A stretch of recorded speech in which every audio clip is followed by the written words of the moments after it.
اشتباهات پزشکی تو ایران که منجر به مرگ شده. تو اردیبهشت سال 94 پسر 2 ساله‌ای برای ختنه به یک بیمارستان شهری از منتقل شد. اون ساعتی بعد تحت عمل جراحی با BSC موضعی قرار گرفت. 1 ساعت پس از ترک بیمارستان حال کودک بد میشه و اونو دوباره به بیمارستان میرسونن. اما تلاش پزشکان برای نجات جون کودک بی‌نتیجه بود و اون تسلیم مرگ شد. تو 8 مهر ماه 1402 خانواده کودک 10 ساله خودشون رو به یک بیمارستان کرمانشاه برای عمل انحراف چشم ساده منتقل کردن.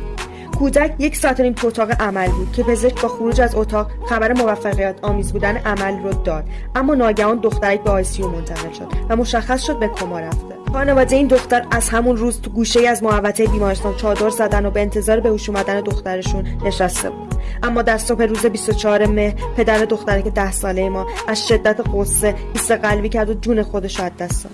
روی تمام این عزیزان شد. همین الان احساس خودتو تو کامنت برام